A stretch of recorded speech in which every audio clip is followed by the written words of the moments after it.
บริหารมือพี่น้องเลยเนาะก็ที่ว่าห่างหายกันไปเฮิงเติบเนาะพี่น้องเนาะบ่ได้มาถ่ายคลิปถ่ายทำให้พี่น้องได้เบิ่งได้ชมนำกันเนาะพี่น้องเนาะบัดนี้มามื้อนี้ก็มีของมาเซอร์ไพรส์ทางน้องน้อยเด้อพี่น้องเด้อเนาะจักสิเซอร์ไพรส์แนวใดเนาะพี่น้องเนาะมันเลื่อยลึงแหละน้องเพิ่นก็ลึงแหละแข็งน่าจะหั่นใหม่พี่น้องเอ้ยเนาะน่าจะคนละหั่นเพราะว่าแข็งแห้งยอมรับว่าแข็งแห้งบอกก่อนหอบนี้นะทนพี่น้องเอ้ยเนาะเบิ่งแต่เนื้อก็ฮู้แหละพี่น้องเอ้ยเนาะสบายดีเด้อมาแล้วกันเนาะคือลิงบอกกับบ่าวน้อยเลยคือลิงพ่ออันมะพร้าวบ่ลิงพ่อยังเหมือนอะไรเพื่อนอ่ะเอานี่เอาให้เลยเสียไปซื้อยังยุดเดี๋ยวเพิ่นไปได้ไม่เอาให้จะไปซื้อยังก็เห็นเพื่อนมันแล้วและทาซอกทาสีตุบแต่งแล้วก็เอาผ้าแล้วลืมเลยบ่ค่าสร้างขาสร้างเพิ่นมาเฮ็ดจิบ่ให้เพิ่นบ่ค่าสร้างขาอันนั้นก็ให้เฮาบ่มากลืมเลยค่าสร้าง6ล้าน5พ่ออยู่บ่6ล้านก็ตาเป็นผู้นับ7 8 9 10โอเค1 2 3 4 5 6โอเคพี่น้องเอ้ยเนาะพอดีค่าสร้างพันหลายเด้อที่ฝากเงินฝากคำให้ลูกก็ขอให้แม่อยู่ดีมีแห้งความเจ็บบ่ให้ได้ความไข้บ่ให้มีปรารถนาสิ่งใดขอให้ได้สิ่งนั้นสมความมุ่งมั่นปรารถนาอย่าเจ็บอย่าจนลำรวยเด้อแม่เด้อสา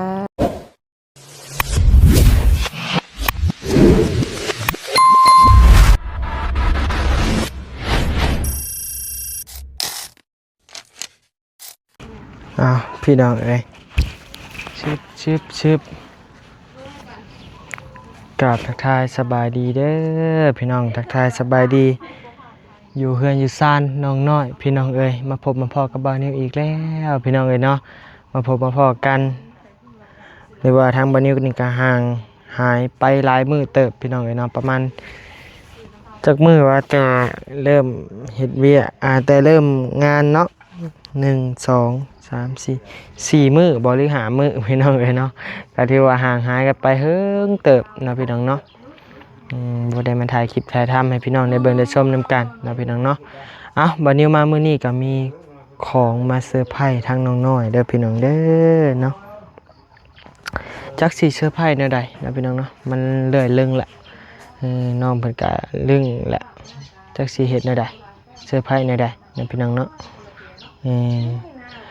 ชี้แจงพี่แจงน้องเลยนะพี่น้องเนาะสำหรับทางบานิวนะพี่น้องเนาะทางบานิวนี่ก็มีทางแม่หักทางบานิวเองนะพี่น้องเนาะจากแม่พรพันธ์นะพี่น้องเนาะเรื่องค่าสร้างพี่น้องเอ้ยเนาะจำนวนเงิน 10,000 บาทพี่น้องเอ้ยเนาะเงินค่าสร้างเงินน้อยๆนี่แหละนะพี่น้องเนาะ9,500พี่น้องเอ้ยเนาะบ่แม่น 10,000 9,500ส่วนเฮือนซานน้องน้อยนี่แหละพี่น้องไอ้น้องกะสิเดี๋ยวสิไปแจ้งน้องเพิ่นนะพี่น้องเดี๋ยวจะเซอร์ไพรส์จากสิเซอร์ไพรส์ในใดแหละต้องเบิ่งไปนำกันพี่น้องเอ้ยเนาะสิเป็นในใดพี่น้องเอ้ยต่อมาเปิดคลิปเปิดภาพกับบรรยากาศแดดๆพี่น้องเอ้ยเนาะตอนสวยๆพี่น้องเอ้ยเพราะว่าแดงไปเฮือนน้องสายฟ้าน้ำแน่เมื่อกี้นี่ก็ได้นะพี่น้องเนาะไปยังได้ก็เข้าไปเบิ่งไปชมนำกันอยู่ในเฮือนในซานน้องน้อยพู้นแหละเนาะคือว่ามาก็เห็นก้อนดินบล็อกสับลาบอยู่พี่น้องเอ้ยเนาะนี่บล็อกมาชุดนี่งามแฮงพี่น้องเอ้ยเนาะงามหลายเป็นบล็อกแบบเกรดดีแน่นะพี่น้องเนาะแข็งน่าจะหั่นใหม่พี่น้องเอ้ยเนาะน่าจะคนละหั่นเพราะว่าแข็งแห้งยอมรับว่าแข็งแห้งบอกก่อนหอบนี้นะทนพี่น้องเอ้ยเนาะเบิ่งแต่เนื้อก็ฮู้แหละพี่น้องเอ้ยเนาะพี่น้องก็อาจจะเบิ่งเป็นกับเสียงมันก็ดังปังนะมันต่างกับตัวนี้อยู่พี่น้องเอ้ยเนาะนี่เบิ่งตัวแห้งนี่เสียงต่างกันเลยพี่น้องเอ้ยเนาะกับตัวนี้บอกใหม่บอกเก่าคนละยี่ห้อกันสบายดีเด้อม มาแล้วกันเนาะคือลิงบอกกับบ่าวน้อยเลย คือลิงพ่ออันมะพร้าวบ่ ลิงเขากล้วยแล้วเนาะลิงเนาะกินมะกล้วยแล้วลิงเนี่ย เอาคันว่าพวกข้าวก็กินบ่ได้แต่อุ้มแลนไม่ได้จ้ะ เอ้าพ่อมะพร้าวแล้วจ้องห้องหั่นน่ะเดี๋ยวว่าไปเด็ดมาแล้วก็โยนถิ่มหั่นน่ะประมาณนั้นพี่น้องเอ้ย เจ้าเฮาบ่เจ้าห้อง เอาเว้าลิง บ่ พ่อมะพร้าวอืม เนี่ยนั่นพี่น้องเลยพูดบางอย่างแล้ว เขาส่งมาจังได๋ โยมหรือบ่น้ำ น้องพูดเดียว พุยเดียวใส่อีกพุยหนึ่ง มันเอามาบ่ได้บ่เป็นเอามา เอามาได้สักตัวนี้ มันอยู่ในนี้กัน อืม ตัวน้องมันอยู่นา มือเอาแม่ ให้สิขับให้ อ้ายเจ้า จักไปไม่อ้ายก็บ่อยากว่ามันมา บ่มันเป็นคนขี่จักรฮะ มาสก้นขี่รถจักรเลยมาไป เอามาในทางจนเกือบตายเกือบแถวเหียเลย ยังไม่พอมาพี่มา ทุกวันเราก็ ใครยืมมันออกเล่นแค่มัน แหน่ว่าทุกวันเราก็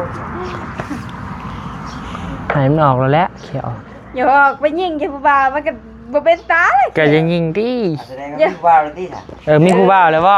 บ่ได้แบบเขาตายมันทางแบบยิงแค่นี้อายเขาตัวเนาะ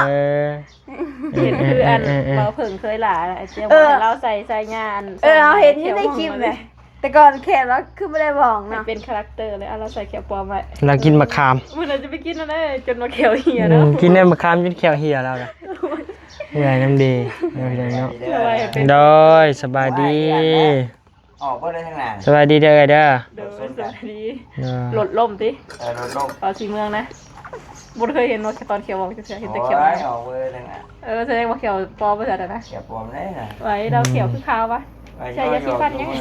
งานระวังเจ้าบ่าวเก็บลูกเอ้ยอย่างต่าง อืม บริษัทสังเกตว่าอันนี้แห้งจับง่ายขูดนั่นออกเพราะมันเป็นขา เอาแล้วมามื้อนี้ก็ส่งเก่าอีกแล้วมักแท้ส่งได้หัวใจอันนี้ฮะ เอามีของเงินเนี่ยไปซื้อ โอ้ยบ่ได้มีได้ เอามีเอามีกันหาเนี่ยไปซื้อสวงงามๆมาใส่ เอาบ่ เอาอยู่ ยาแท้บ่ แท้ มือนะฮะก็ได้สุดเดียวดิ เสื้อสารภาพกับอ้ายแล้วเสื้อผ้าเนี่ยผมรู้ เสื้อผ้าบ่อึดก็ยังอยากได้อยู่ มีตัว เสื้อแคมป์อ้างมุดเพื่อนรอดน่ะบ่ค่อยทาง บ่ เสื้อผ้ากับรุด โอ้ยตัว คะแนนมันบ่อึดแล้วเอาไปให้คนทุกข์คนยากหน่อยเอ้ย เอา แสดงว่าบ่ใส่ ได้มาใส่แบบนี้เด้เฮ็ดงานเฮาก็ใส่สุดแบบนี้บ่แม่นเห็นมาเฮ็ดเวียกเฮ็ดงานที่ใส่น่ะเฮาคนเฮ็ดเวียกเฮ็ดงานเนาะก็ใส่แบบนึง คนเฮ็ดเวียกเฮ็ดงาน เอาอย่างนั้นเนาะ น้อยคะแนนคนเฮ็ดเวียกเฮ็ดงานคือโตนี่คะแนนคนก็บ่เฮ็ดเวียกเฮ็ดงานจักเสียงได้หน่อยเอ้ย อ้าวกันบางมื้อกันอ้ายบ่มาเฮาก็พูดออกหน้าออกละเรื่องหัวเรื่องไฟพุ่นแหละรำหัวรำไฟพุ่นแหละเฮาก็ เบิ่งแต่คำว่ายังบ่คือเลยว่าฮิเอ้ยไม่ดิให้เบิ่งมาหาจักมื้อก็ 3 3หรือ4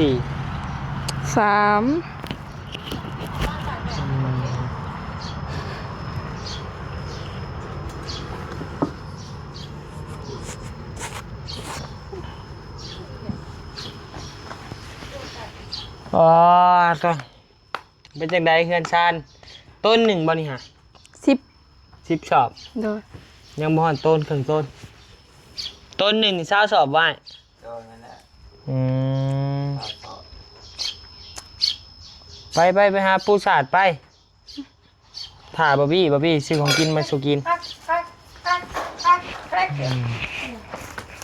ก็ลงไปจากแล้ว ไปปูสาดเสื้อย แป๊บนึง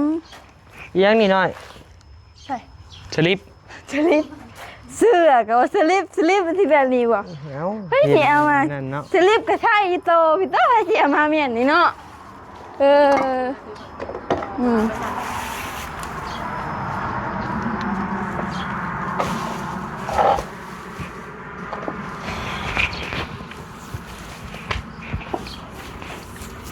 ไปแม่ไปปูสาดน้ำเมื่อยนะ อ๋อ ยับเยอะยับเยอะเอาให้งามๆเพียงๆเด้อเอาพอดีจุ๊บๆอันยับขึ้นเลย รีบๆกันหน่อยหนึง ได้พูดเลยได้ค่ะ นั่งบัดนี้ฮะ นางสามี นั่ง อืม ไปเอาอันสาดพอ นั่งเรียกกันพูดนั่งชนผู้อย่าไปยับเอาหมูเอาสูตร อืม ใช่ไผ สงสัยเห็นน้องน้อยน้องเพียอะไรเที่ยวมาเจาะแล้วนี่ ว่าเสร็จแล้วเจ้าก็ เอามาแล้วพรเบิ่งกันไปดิเป็นในมือเลยนะสักเครื่องแล้วกัน ให้เบิ่งมือไปในปัด ไผบ่ชื่ออะไรมาตัวแทนเลย อันนี้ก็อันมารุมผมใช่ไหมเนี่ย ไปนั่นบ่มีเงินมีแต่อยากชื่อเฮ้ย มีอยู่แต่บ่หลาย มีบ่ มีแต่บ่หลาย ดูต้นเลยนะบ่ได้น่ะสักเครื่องจนมือเรา เป็นหยัง นะ สัก ข้าว เค กับ รื่อง ฉากคือกันได้สามนี่ บ่ ดูสักผ่านน้ำมูกพี่ชีบอลเปื่อยแล้วเนาะ มือเราจะเปื่อยไอ้ตา เบิ่งแม่ ชื่อแม่ สักเคยจนมือลอกเลยน่ะ ขอโทษหลายๆเงินอ้ายบ่มีหลี ว่าถ้าไปสักใหม่ว่าจะคิดลองมัน เอาอย่างนั้นจะครับ อยากได้ตัวจะขาบ่ ได้น้ำมูกทะเลเนาะ ทำเขาสิ มือบ่ลอก ชื่อกะสิขายว่า โอ้ เขาชื่อ บ่เจ็บบ่ บ่เจ็บนี่แต่มันเป็นเพราะชิ้นนางอ่อนดิสิ เจ็บบ่นะหายนะ เบิ้งสั่ง แบนหากัน เนาะแต่จากใบพอได้อันไม้ผัดมันอยู่มาละ ขับเนาะก่อน ใช้เชืองน่ะนี่นี่ ตู้ให้ได้เรื่อยเลยยิ่งอยากได้อยู่เนาะ มันยังบ่พอเนาะ คนจึงไปเอาอันของน้ำก็มีด้วยเนาะต้องมีตู้ซักผ้าจ้ะ แม่นเลย ช่วยน้อยดิบ่บ่มีไฟบ่ต้องเอาดอก กระต่อลงมานี่หาสิไปขายอัน ต้องเอาขาไฟก่อนนะ ไปขายไตข้างหนึงอ้าโธ่ ฝันว่า เล่นกับปลาใช่ไหม เล่นอะไรอยู่ อ๋อ เล่นกับปลา ร้านนี่เนาะ ผูกแขนมือนะ 4-6 ล้านกว่า ได้ ร้านกว่า เรือแพทั้งนี้บ่เนาะ ๆนะ ท่าไอ้น้องเอ้ยอยากได้หยังตัวอยากได้หยัง เฮาบ่ อยากได้หยัง คิดอะไร สิแล้ว อยากได้หยังอยากได้ผัวว่าได้ยินว่าอยากสิไปเอาผัวให้มันแล้วว่ะ ไม่ ไอ้ ใช่ ตาพ้องง่าย ไม่ใช่ เอาไอ้ตาว่าอิหยังก็กูสิไปเอาผัวซำแล้วประมาณนี้แหละนะ โอ้เพราะว่าอันบ่มีคนแก่ก็พูดมาใส่อ้ายก็ยากอันนี้ค่ะว่าสิเอาพร้อมแล้วโอ้ว่าหยอกอยู่จื้อ ว่าหยอกไผเลย ฮะ ว่าหยอกไผ แล้วว่าหยอกไปซื่อๆนี่แหล้วเอาไป ว่าหยอกไผเลย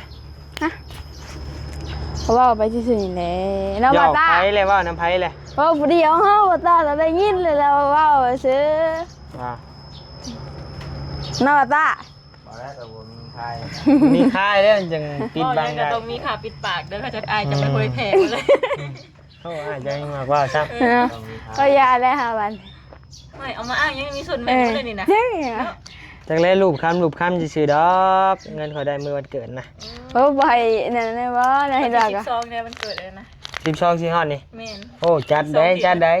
หาสปอนเซอร์นะแม่นะรีบเคยจัด อ่ะ บ่ตายยาเลยบ่เอาพี่น้องได้ยินคือบ่นิ้วบ่บ่มาบ่บ่ มา บ่ ทำไม ให้ได้แต้มกัน ยาของมึงอะไรโอ้ยขอเราได้เลย กี่บอก เมื่อกับเมื่อนี่ไหมเมื่อ อะไรเนือดแข็งเนือดขา 1 2 3 4 5 6โอ้พอดีเลยตัวสักผ้าเลย 11,000ดิ เป๊ะเลย ล้านกว่าเอามันเป็นของเฮา เอา เฮ้ยเมื่อกันเลย เอาได้กับชิเมื่อได้กับชิเมื่อบ่ได้กับชิเมื่อบ่นี่เลย ยังเหมือนเราเมื่อแล้ว แบ่งแม่ เอานี่เอาให้เลยเสียไปซื้อหยังยุดอย่าเพิ่ง ยัง ไปได้ไหมเอาให้จะไปซื้อหยัง ก็เห็นเลยนะมันแล้วและทาซอกทาสีตุบแต่งแล้วก็เอาผ้าแล้ว ลืมเลยบ่ค่าสร้าง ขาสร้าง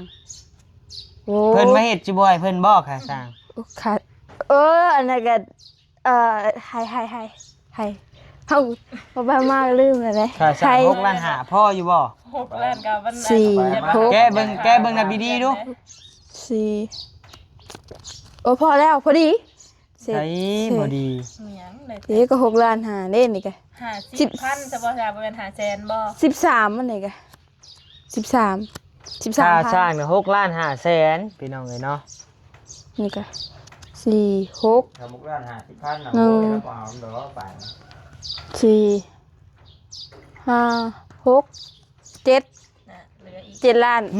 6ล้าน7 6ล้าน 7 6แสนไอ้นับเบิ่งนั่น เนี่ยเอาเงินหลายขนาดบ่เป็นเดี๋ยวเอามาได้หลายเนาะ เอาใหม่ 2 4 6 ขออนุญาต 2เศษบ่แม่นนี่3 บ่เห็นไหน 4อะไรเท่าไหร่เลย6ล้านแสนหนึง มาสินับ เดี๋ยวนี่6ล้านนั่นแสนหนึ่ง2แสน3แสน4แสน5แสน6แสน6ล้าน6แสน13,000 มาเบิ่งเจ๊ก็แล้วนับเบิ่งนี่ มาเบิ่ง1 2 3 4 5 6 7 8 9 10แมปที่นี่เรา นี่1 2 3 4 5 6 7 8 9 10มื้อนี้ได้ผลห้ามนึงทางอยู่บาลีผลห้ามดีแต่มันบ่ลม บ่ได้เด้เชื่อไพ่ยังได้พี่น้องเอ้ย 6 บ่ตื่นแล้ว 7 8 พอมี 9 ค่อนใหญ่กว่านี้เลยเด้พี่น้อง อันนี้มาสมทบตื่นสิ อันนี้ก็ส่วนเงินค่าสร้างคือวันนี้ว่าแหละพี่น้องเอ้ยเนาะ 1 2 3 4 5 6 7 8 9 10ถ้าโทรหลายดิ เป็นหนัง 1 2 3 4 5 6 7 8 9 10โอ้ย คะแนนบ่พอเด้ตีไอ้น้อยเอาในหันไอ้น้อย 1 2 3 ตีไอ้ตาเป็นผู้นับ 7 8 9 10 ได้แม่ปรุงหน่อย โอเค1 2 3 4 5 6โอเคพี่น้องเอ้ยเนาะพอดีค่าสร้างเอาไว้กาอันนี้ก็เป็นเงินของแม่พรพันธ์เพิ่นเด้อเพิ่นฝากมาให้ เฮาว่าเงินจากผู้ใดได้ไปคิดได้ เพิ่นฝากมาให้เป็นค่าสร้าง คือเพิ่นว่าไว้หั่นแหละเนาะคะแนนว่าเอาพ่อบ่นิ้วแล้วเพิ่นสิจ่ายค่าสร้างให้หั่นนะ โดย จากจุดประสงค์ของแม่เพิ่นอยากจ่ายเป็นค่าสร้างพี่น้องเอ้ยเนาะก็มีแต่มื้ออื่นสร้างเพิ่นสิมาดำเนินการก่อเนาะพี่น้องเนาะอันนี้เป็นส่วนก่อเด้อพี่น้องเด้อส่วนก่อมันเฮือนนี่แหละตกลงว่าสิเอาห้องใด ฮะ สิเอาห้องอยู่เบื้องใด ห้องครับพี่ ห้องทางพี่ 2ห้องนี่ สองห้องทั้งนี้แล้วห้องนี้ห้องโถง โดย อันนี้เป็นห้องโล่งเนาะโอเค โดย เดี๋ยวตกลงแน่ๆพี่น้องเอ้ยเนาะก็มีแต่มื้ออื่นสร้างสิมาแหละนอนเรามานอนพี่สิให้เรานอนใช้บัดนี้ มัน เอาถือเต้นมา สร้าง3คน โหนอนมีแต่นอนนี่เลยบ่มีบ่นอน นอนในเฮือนนี่เลยบ่ กางเต้นเฉลยบอก กลางเต็นท์บ่มีเต็นท์มันก็บ่มีบ่นอนนี่เฮ็ดอะไรนอนห่างผู้บ่ ใช่ ห่างพุ่นดิได้อยู่ล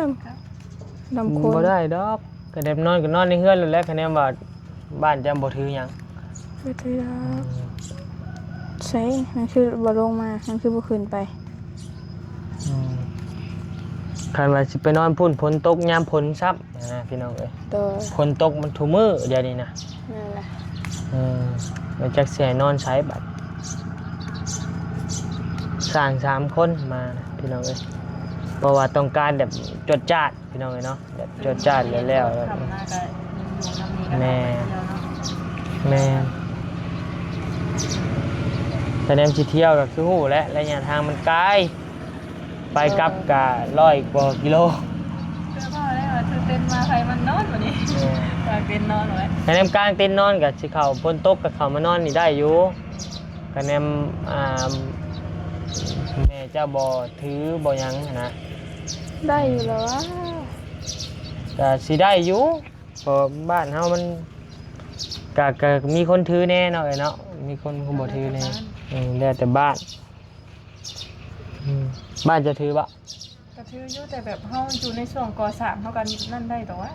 แม่ ก็ได้อายจะนอนตัวไทยไหม บ่นอนแฮนบ่ล่ะล่ะนอนพร้อมเครื่องก็บ่ได้ขึ้นนอนตัวเพื่อนนะ บ่ นอนรถไทย นอนอะ เป็นจังหวะ เย็นเขาเจ้าอันนั้นก็เขาเอาเต็นท์ดางใหญ่เลยมากางใส่ทันหมู่ว่าสิแบบเฮ็ดมาแล้วเลยนะ ในเอาในเรื่องอันเฮือนหลังใหญ่มานานแล้วนะ แม่จังว่าให้เพิ่นค้นคว้าหาเบิ่งอีกพี่น้องเอ้ยเนาะมันยากบนนอนกะไปเสียดได้แล้วแนมไปตูบนั่นกะห้างไว้แหละแนมมาปกอันนี้กะผลกระตบบาดนี่ อยู่ใส่ดิ แนมเห็นแต่นี่แล้วข่อย เนาะวันที่ชนฝนนะ ผูกไปนอนไว้ ฝนผ่านยังกระเตกแล้วแต่ยังว่ามันบางฝนเลยนี่ ถ้ามีแต่เจ้าขอมขอบใจทั้งแม่พรพันธ์เพิ่นเลยกะให้สิเก็บไว้เป็นค่าสร้าง โดย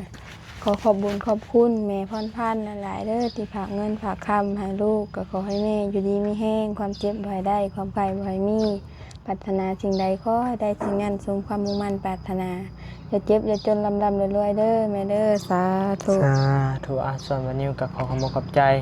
ทั้งแม่พรพันธ์หลายๆเนาะขอให้แม่สุขภาพแข็งแรงความเจ็บบ่ได้ความไข้บ่มีเนาะปราศจากโรคภัยไข้เจ็บได้ไหมเด้อเนาะค้าขายง่ายมือก็ให้ร่ำให้รวยไปตอนหน้าเนาะถูกมาเก็บไว้คือเก่า เจ้าพ่อพันมาแล้วก็หยุดจ้า โอ้ แม่นชื่อมักเพชร ขอบใจขอบใจ ให้มาเฮ็ด เพิ่นก็แต่งอยู่พอกินกับเครื่องครัวเฮาแล้วเตรียมมาให้เพิ่น มีแต่มือเรามาเด้อจับไก่มาได้ ได้ จับไก่มาเลี้ยงเราได้ ได้อยู่ ตัวยาวซื้อพี่น้องเอ้ย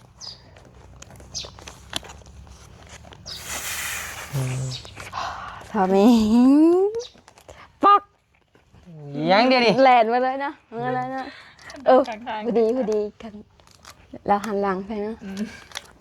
วางแผนสิฮุบเงินนะเด้อ วางแผนสิขาหุบเงินบ่ แล้วสิจับ คะแนนสิขาอ้ายก็ปล่อยไอ้มันใหญ่ทอดอ้ายสิเอาใหายดอกนี่ ไปไง เก็บไว้ที่เก่าเพียงบัด จะไปใบสิจะไปขอบครองจ้า แล้วก็พ่อเขาก็ได้เป็นนี่ได้เป็นทีมเป็นส่วนเราเป็นเพื่อนเขา โอ้ยได้เป็นเพื่อนแห่งคักนั่น ได้เป็น ไอ้น่ะบ่จับเงินมาเฮ็ดเฮือนให้อ้ายแล้วอ้ายน่ะอ้ายคักเนาะแบบ มีผู้มาเห็นหาแล้วก็แล้ว ผู้เฮ็ดให้นั่งเฉยนะ แม่น บ่จับก็ย่างเงินบ่ขึ้นอีกบ่เจ็บสมองอีก